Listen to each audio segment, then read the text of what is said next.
Ladies and gentlemen, from the Microsoft Theater here in downtown Los Angeles. Feeling good? Brought to you by Shawn Porter Promotions. We had a little special episode donut beforehand. Special episode. R.I.P. J Dilla. Donuts. 2006. Hey, Shawn, we pulled up to your spot, bro. Remember last time we went and got donuts out here? We were there this morning. Oh, nice. And the bagels? Yeah. Hey, dude said, where's Shawn Same at? people in there? Yeah, he said, where's Shawn at? Oh, you remember me? Nah, he ain't. I was going to say. That dude didn't know me. I remember him, though. A lot of glazed donuts fans on this Come on, team. no playing Yeah, around. I'm a glazed donut guy. Nah, you gotta live. I'm a cruller guy myself. No playing around. Let's get to it. Okay, all right. You'll I'm wearing look the it up. same You'll see. shirt. Okay. Me too. New I'm in the episode, same spot. shirt. I'm I'm in the pissed. same spot.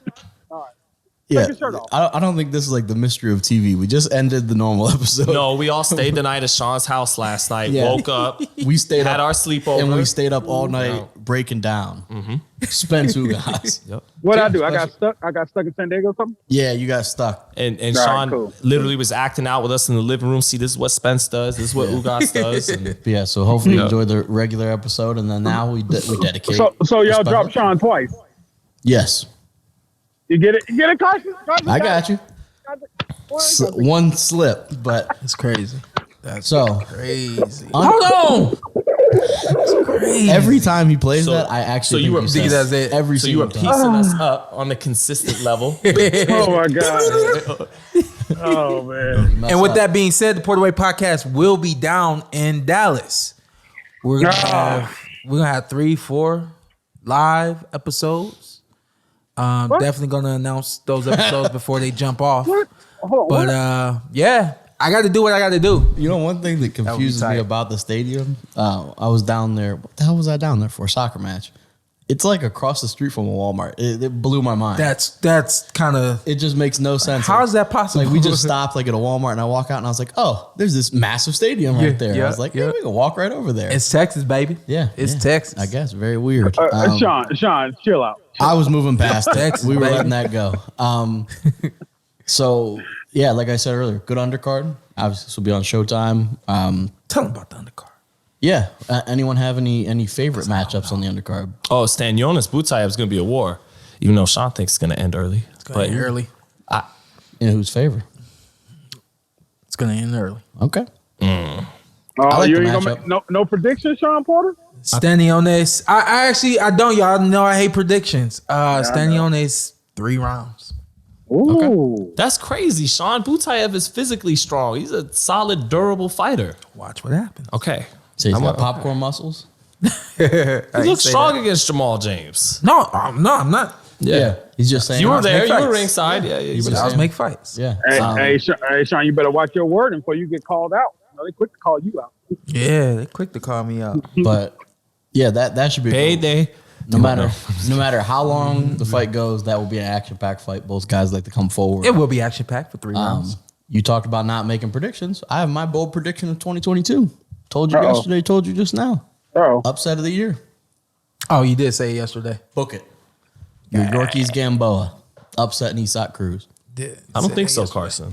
But I respect your boldness. I was gonna say many won't. I'm not sure. I'm not sure if anyone will agree with it, which is fine. I don't It wouldn't be a bold claim if they did. I don't need validation from that. You're like Tony Harrison. yeah, me and super bad, right there, neck and neck. But Salute. I just with Isak Cruz, I don't buy into the power. Sorry, doesn't rate for me. Popcorn muscles? No, he doesn't have pop. He's a pressure fighter. I think he's a good pressure fighter. He comes forward, but his knockout rate, obviously, once you get to an elite level, you're not just going to knock everyone out. So it levels out a little bit there. But I don't know. I don't believe in the power.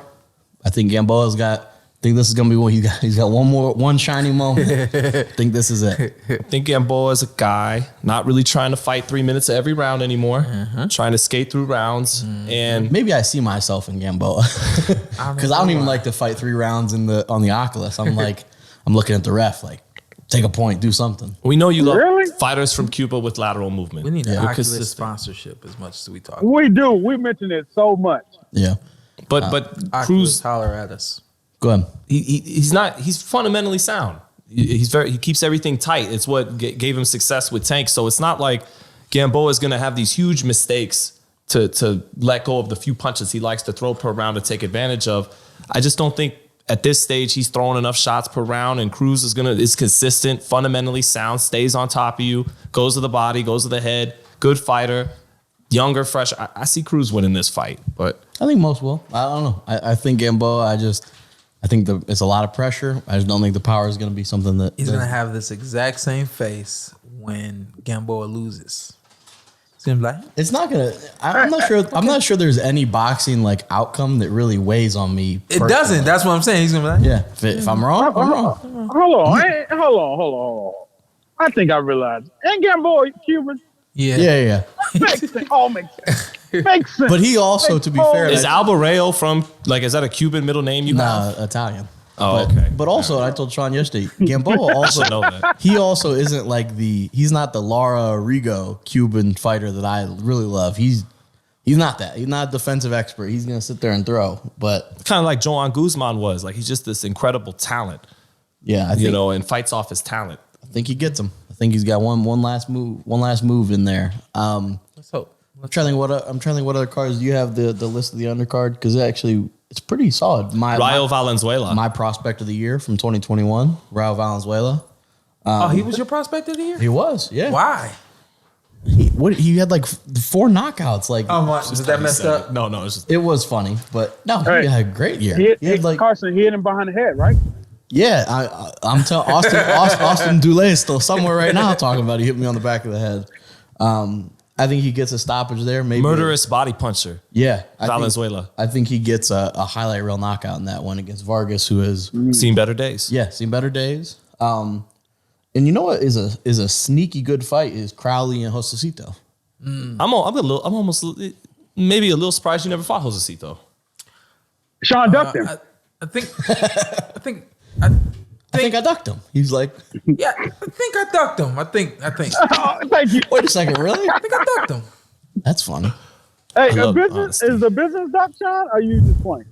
'Cause I'm serious. I think I ducked him. A business duck? I ducked him. That's Oh, funny. you- So, okay, you- so everyone that always Was it says like, Shawn not Porter that you never didn't think you ducked could beat anyone? him, but like, for this Yeah. level of fight, maybe let me get Formella instead. Oh, man. No, there were what's just a couple of conversations that we had before I actually got matched up with other guys. I think one of those times may have been Formella, maybe, but just like fights just before that. So it would have been Errol. no, but instead of Berto, it could have been Josecito. Josecito. They had Instead just of- fought before that. Yeah, And Berto won. Instead of which is probably why Why you ended fought up not Berto? doing it. Right, Yeah. so that's not a duck. And before, no, I didn't duck him. And then before Adrian Granados, before it became Adrian Granados, And Josecito was on neither the of list. those easier touches, obviously, Yeah. to Josecito. Yeah. But Josecito, this is a guy that, knocked out Victor, but was beating Berto before he got stopped and was beating Maidana before he got stopped. And then Maidana, after he beat him, went on to beat up Broner and give Floyd his hands full. So Josecito has been stopped in some fights, but outside of Canelo, he's been in every fight that he's lost. And he's very proficient offensively. And nobody has ever walked away and said, "Man, that was a boring Josecito No. fight." He is there. He is there to fight. Yeah. So yeah, he fights Crowley, who's still undefeated. He beat Abdukakharov last year. Kind of an upset, I think it was. It Yeah, was give like me some love, man. You hitting these names. I you know? do what I can. I'm to be honest, might have mispronounced that one. But, I be looking at the paper like, like, is that a letter? Once you nail it, your grammar gets better. You're Yeah. like, now I know how to sound that out. Yeah, I feel good Yeah. about I everything. can't say one name from the Olympics, but like in the moment, I was hitting them. Yeah, you got him. Andy Cruz. But that, What? Come on, man. but I think that was a title eliminator. It'll be interesting to see Crawley, just someone untested, against. Take it easy, sir. What's going on over there, Yeah, man? some craziness. But yeah, so we'll see what he does. I'm gonna pick Josecito to win, but and then the main event. Let's talk about it. Do you want to do what I said I thought we should do? If anyone else actually did it, Yeah, I Did you agree do with it? that way you talked about what we should do. Okay. I did an interview. I don't know what the hell you're talking about. I did it what? I did an interview with somebody in England, and they basically went down like component for component. Who do I feel is better and why? and it was speed, toughness, let's jab, do that. accuracy, power, of course, stamina, of course. I said we can go down the list, or we could just talk about the fight. Yeah, Who would know probably- it better than Shawn Porter? Yeah. Do you want to go down your list and we can pivot off of that? You said to me, I sent it to you, and you said to me, "Well, how many of these would you give to Yordenis Ugas?" Yeah. Well, I guess we can. I guess we'll start there because you did send the list and I looked at it and I thought about it and I even went and I watched some highlights and I was like, not positive I give one to Yordenis. yeah. Dang, Carson. Maybe conditioning because I haven't seen him gassed and I haven't seen Errol gas, so like maybe a push, but He might be a little quicker. He has a little deceptive speed to him. you think so? Hands? He doesn't hand got speed? the Ryan Garcia tank, big explosive. Yeah. But he's got a little, I don't know, Sean. He's got a little deceptive quickness to his punches. They aren't even, and They don't come out at the same speed. They aren't even in a lot of these components, but they're relatively close. You know what I mean? So what's your list? Let's go through it. Hand speed. Ugas is not a multi-punch he's not a combination puncher. Yeah. But the jab, if he chooses to throw it to land it, he throws it with some good speed. But it's clear to say, Errol Spence is going to probably beat Yordenis to the punch, especially if he's gonna throw first every time out. And on top of that, he's gonna throw first with a double jab and a straight left. He's gonna go double jab, straight left, and then to the body. Hand speed goes to Errol Spence Jr. Okay, I would agree. Any objection? I think You think Ugas it's- might you be a think little it's pretty quicker. close? Okay. You know how they say But there's a again, difference- like a little faster than I think most people would say. And even though I say Errol Spence is faster, that doesn't mean That Ugas is slow. slow. and isn't think- speed and quickness, it's almost like there's a little, I'm not A saying little bit he's of a fast, he's a little difference. quicker, like not faster. It's hard to say. Yeah. I think an important disclaimer before this whole list is because we're picking Errol or Ugas in this, it doesn't mean the other one is garbage. Just Hey, for the course. record. You know, Carson, you've been a big Cuban fighter fan. Yordenis is not exactly an average Cuban fighter. His style is a little different, Sean. How would you explain that?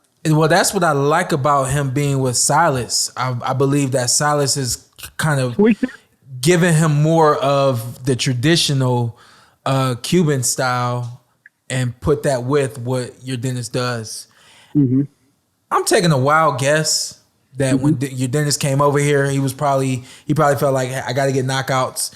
This is what the professionals are about. If I'm not getting knockouts, then I won't win.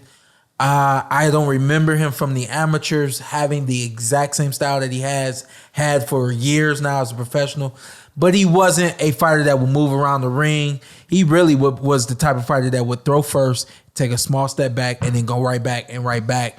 But that was, of course, the amateur style was about touching, not about hurting. Right. I got a feeling that when he came over here, he felt like he had to hurt, and he kind of let go of a lot of the things that he had as a traditional Cuban fighter that Silas is bringing Well, back. Silas also told me once that the part of Cuba he's from, Santiago, happens to be the only place where they don't move a lot. That's the style of the city he comes from. Yeah, Santiago. what's up. Yeah. That's what's up. All the other ones, Yeah. what we're used to seeing. Where's Castle Mayor from?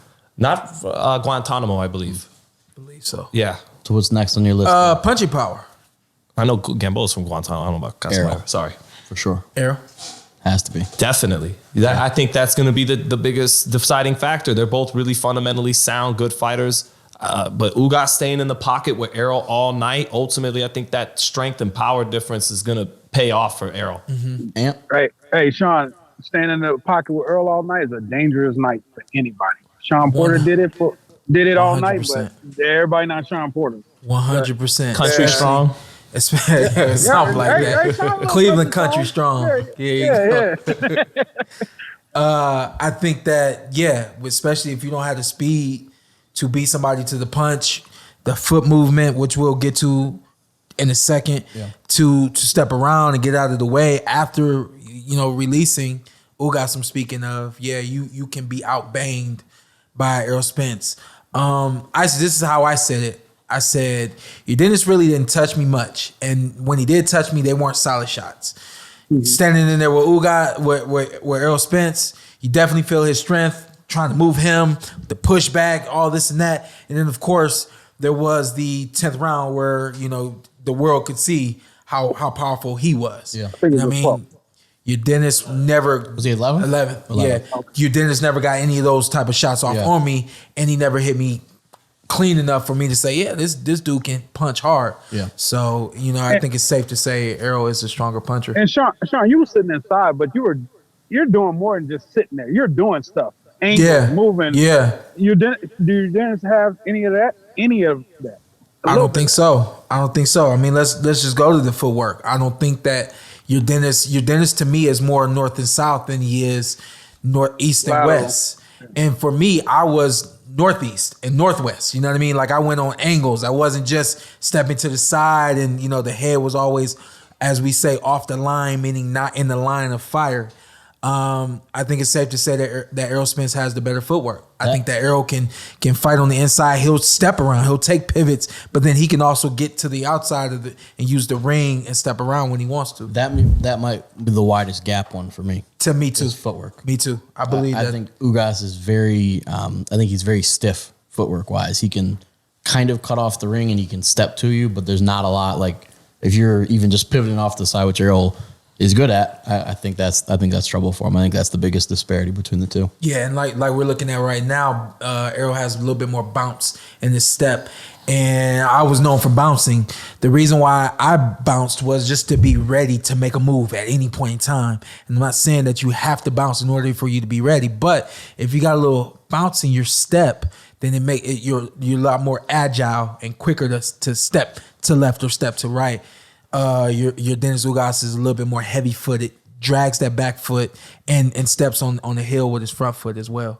Being a fan of sports outside of boxing, I think footwork and boxing, I try to equate it to if you got them on like a basketball court, or if we were just gonna go like kick a soccer I hear ball what you're around. saying. Yeah, Ugas, I think he's just very more direct. I mean, I've played basketball with Errol, right? And he's a naturally athletic guy, right? And he's shifty, right? And I don't think Ugas has. I like that. I don't think he has much like funk to his movement. Yeah, I think he's just very basic, just very 1-2. No funk. Like that's what America is. We bring the funk. R.I.P. James Brown. I do think he's got nice little subtle half steps though. It's just that's not going to be enough with Spence because ultimately Ugas' style, and like you said, he takes that nice little half step out, just a little bit. And when he makes guys miss, it's just by an inch because he likes to stay in front of you. Yeah. I just think his style, he's going to stay in front of Spence too long. I got a feeling too. And I think in this fight, I mean, we'll get to our final prediction. Yeah. I think he's going to have plenty of moments where he has success, but not that he'll be admiring his work, but he'll be there to be found for the receipt too often. And I just think it's a long 36 minutes to stay in front of a strong welterweight like Errol Spence like that. Defense. Hey, Sean Zittel, you think his toughness, Ugas' toughness will get him We're in gonna get trouble? to toughness, damn it. Oh, my bad. Go I to ain't it. on the list. Go to it. Y'all ain't Toughness. Start it up. You think his toughness will get him in trouble Saturday night? Just trying to sit there and bang with Earl since you have the athleticism to get out of the way to slip counterpunch as good as Earl. And he figured, whatever, let's get down and bang. Because at the end of the day, that's what he wanted to do with Shawn. And Shawn just got on his foot, used his athleticism, and beat him up all night.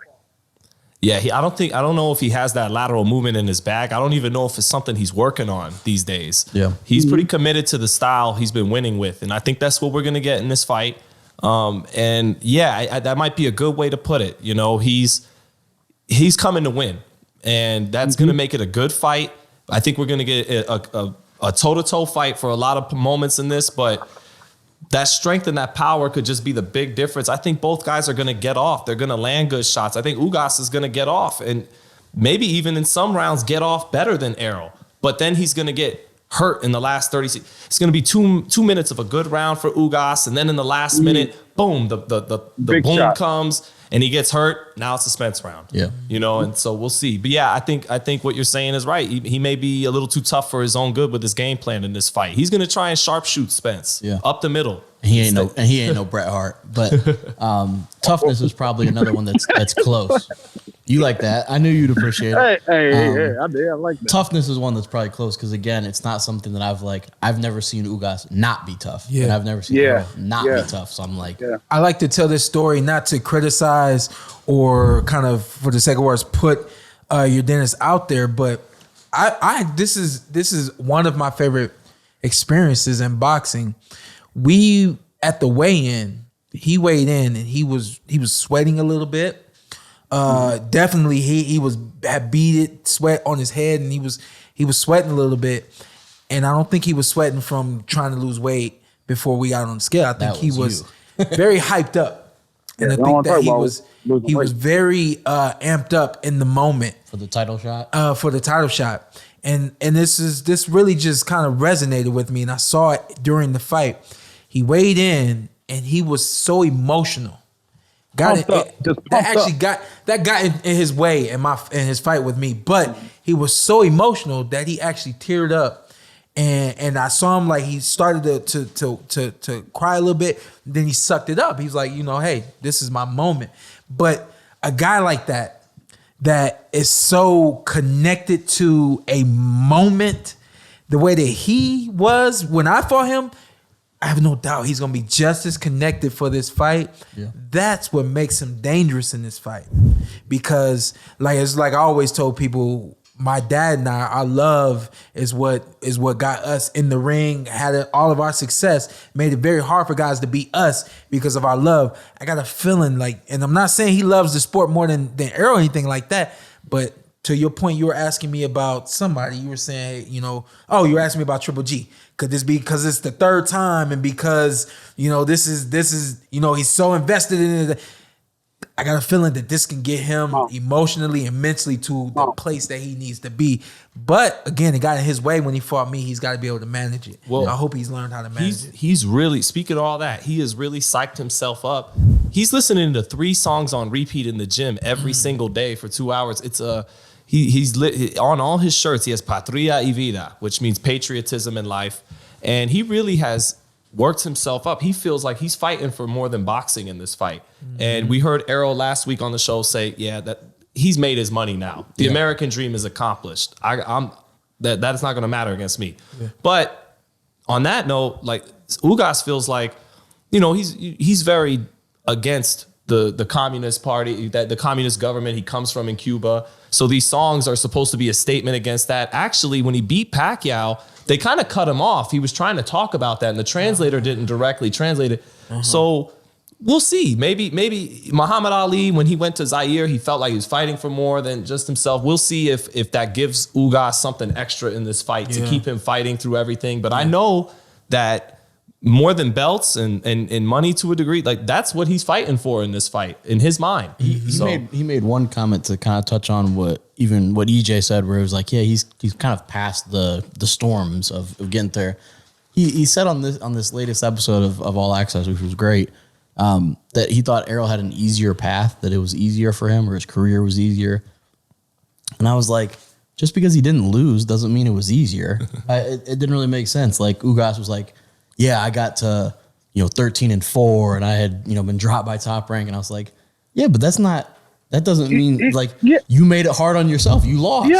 Carson. I don't know. Errol took care of business when he had to. Yeah, I guess when he said that, I was like, I'm not sure I agree with that. Like, you guys fought tough opposition. Errol won his. You lost yours. Fighters always kind of have that feeling about these American Olympians. Everyone else from the other countries, and even guys from this country that didn't make the Olympics, sometimes they're like, you got the golden carpet ride. Yeah. So that's just. And I'm like, Errol went to Sheffield and beat Kell Brook. Right. You went so I was like, that didn't really hit for me. But what else we have? What's next? Defense. Let's go back to the defense real quick. I think that defense goes to Errol Spence Jr. He's got a variety of ways to make a guy miss. Yeah. Yordenis, although I saw some magnificent things against Pacquiao, where he was just taking the small steps back, and then there were other moments where he was going into the punches of Pacquiao to make him miss. I just don't think that he can duplicate that again. I think that he's more of a shell defender, and he'll kind of move from there. He's not the kind of guy that can put his hands down and go here and here. Yeah. I think Errol can keep one hand down, one hand up. He can go here. He can go here. He'll step around if he needs to, so on and so forth. So I think that Errol Spence has a better defense. One hasn't been dropped. One has been. Pretty kind of helps me make that decision. I Again. saw all that for him to say. Yeah. Well, no, because that to me is like I agree with everything you said, and then that's just like okay, let's look at this. Like Thomas Delorme dropped him, so Yeah. I don't know. Yeah. But Yeah, I give it to Spence too. And a lot of times his offense is his defense along with all the things Shawn mentioned. So and throwing 70, 80 punches around. and goes back to footwork as well. That ties in there. I think Errol's footwork is better, which helps him defensively. What about you, Ant? Yeah, I got to go with Errol Spence on this, man. This little things I've seen him do against Shawn, just a little different. With Danny, Errol can do a lot, man. Errol's an all-around athlete, and I got to roll with the American on this one. Got to roll with the American. Conditioning. Errol looks great throughout this camp. He looks solid and ready to go. Not saying that Yordenis doesn't look solid, but his muscle definition is definitely not the same as Errol Spence's.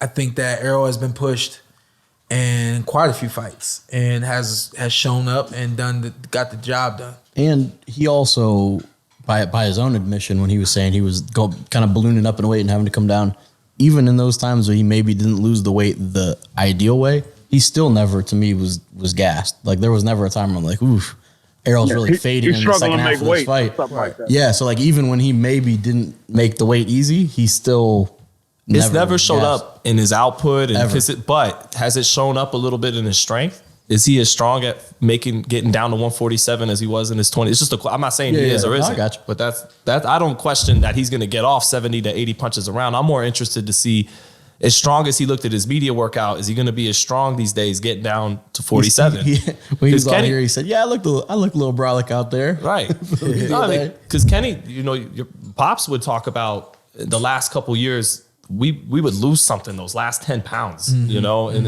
as time went on. So On this one, man, I probably got it even. I mean, I would say the fights I've seen with Dennis and he kept the intensity. Even when the Shawn fight, he was still giving Shawn everything he had in the 12th round, the Pacquiao fight.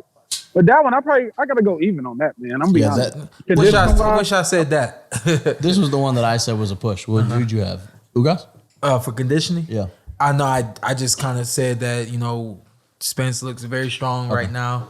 And, I think that I would give conditioning to him. However, I mean, both guys have never looked any less. That's why when we were looking at the list, I was like, yeah, I really have a tough time. Like, if neither of them have ever looked gas, I have a tough time really picking conditioning. Boxing skills.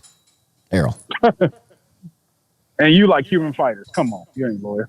Yeah. I just think he's got more tools in the tool shed. Like he's got more in the offensive arsenal than Ugas does. I think Ugas is a little craftier in some areas, but Spence, when the basics are better, you don't have to always be the craftier guy. You could beat the guy off just having the straighter jab and have better body shots. And but I think Ugas in some ways with his style, he's a little craftier than Spence, a little trickier setups, a little trickier looks, but that doesn't make him overall more skilled. But I don't know, that one's a little tougher for me to get to. What's up, man?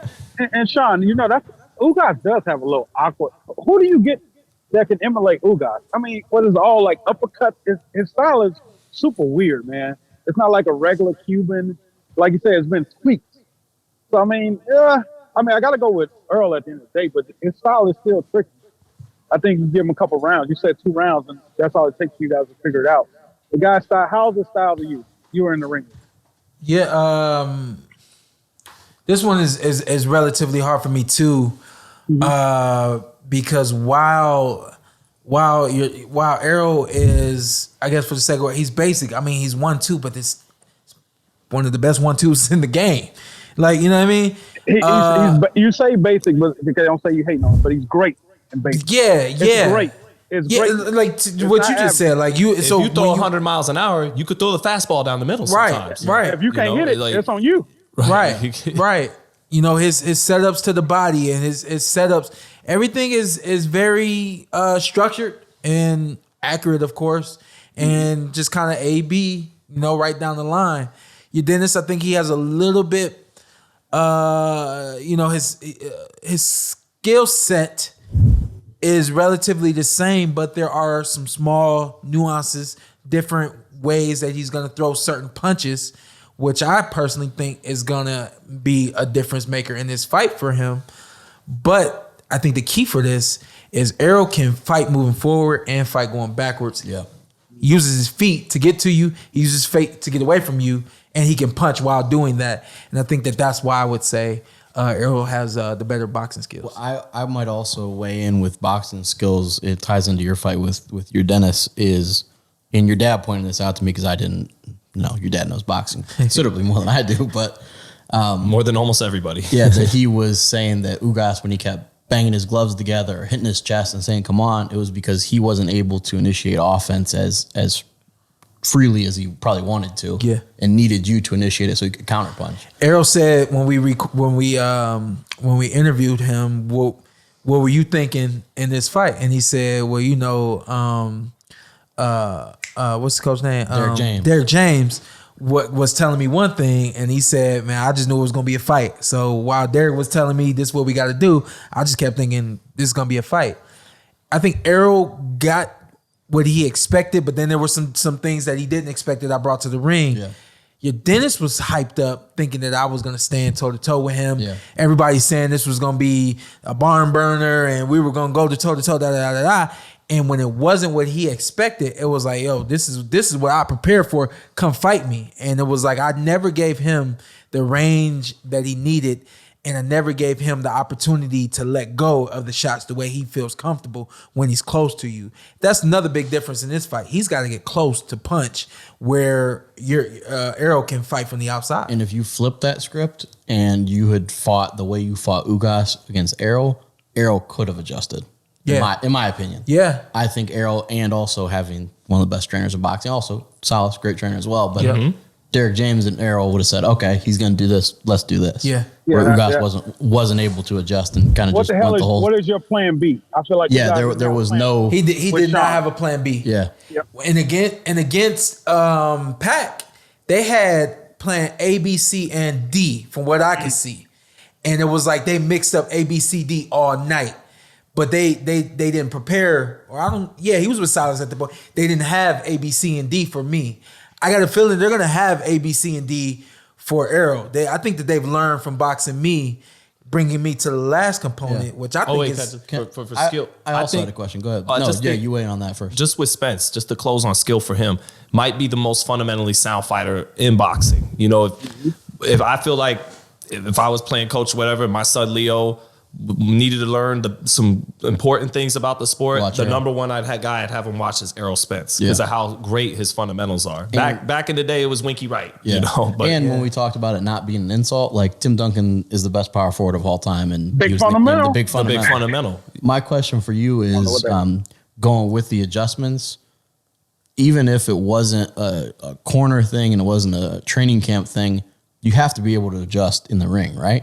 Like there's no way, even if you're like, man, we didn't prepare for this. It's like, well, I'm going down with my game plan. Like, I learned a hard lesson out there at the Home Depot Center, and I got a feeling that Errol did too. Yeah. Simple as that. yeah. Brings me to the last component, what I think is the biggest component, ring IQ. I think that's the biggest component to this fight.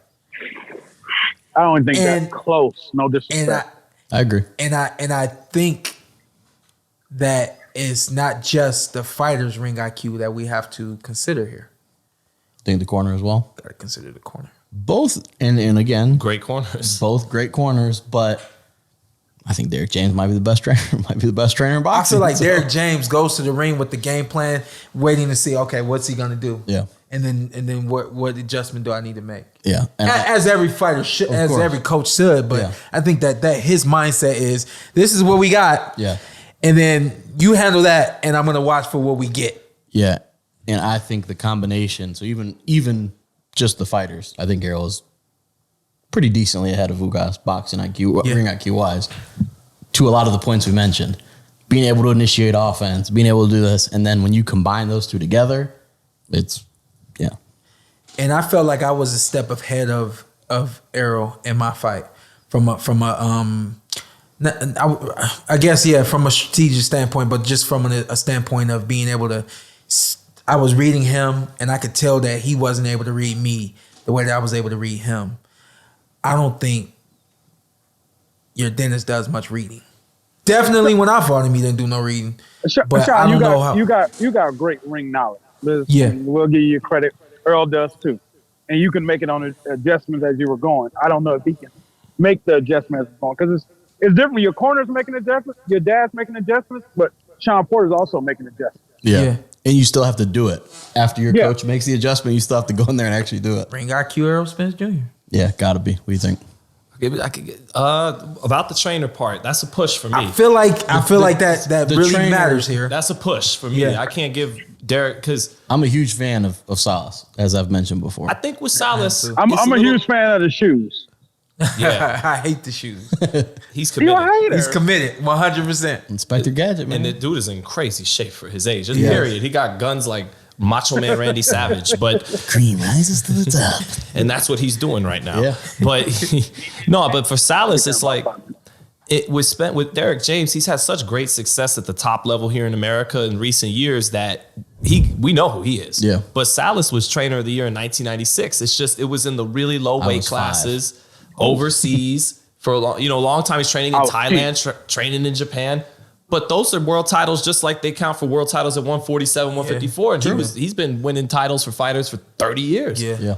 This could be his culmination. This could be his moment where it's been long overdue for him to get the credit at the biggest stage in America. So we'll see. It's a push. They're both great trainers. When it comes to the fighters, Spence is more versatile. So I give it for everything. You guys already covered it. Yeah. I got to go with Derek James. If you look at the resume, 2 undisputed fight champion. Well, not undisputed, but they got an undisputed champion and unified. Number one in each. Look at his resume. He gets it done. Yeah, and He transformed Charlo into a completely different fighter. Yeah. I think it's Errol. I think so too. Is that it? We got Yeah, nothing that's else? it, man. We went through all 10? Yeah, we went I'm through all calling 10. BS. I feel like we missed one. Don't call BS on me. Punching power. Did we do punching power? Yeah, punch We your did. Yeah, That we did that, was Carson. definitely Spence. Yeah, Carson, you said. I feel like, I'm not gonna lie to you. I feel like we didn't do Carson, you punching said power. Ugas. You're just so excited for the you fight, said Ugas. Carson. You don't want. No, I Carson, definitely didn't say Ugas for that. For punching power, it definitely would be Errol.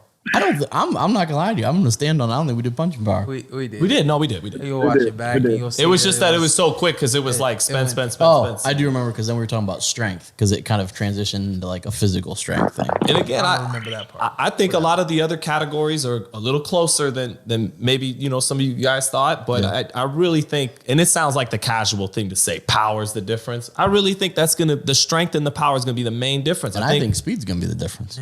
I'm going Errol's speed. athleticism. Yeah. I really think that they're relatively close in every component. They just use it a little differently.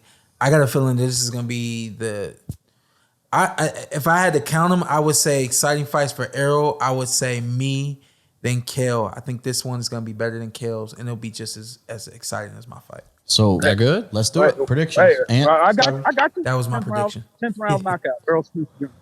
Errol Spence wins by knockout. Zittel. I got Spence winning the decision and scoring 2 knockdowns. I think Ugas will, in some rounds, actually be on his way to winning a round and then get hurt.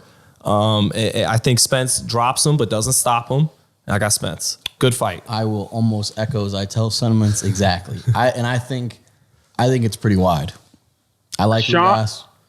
I think it's wide. I think he beats him wide and puts him down a couple times, but he doesn't stop him. Shawn Porter, do not Shawn Porter us.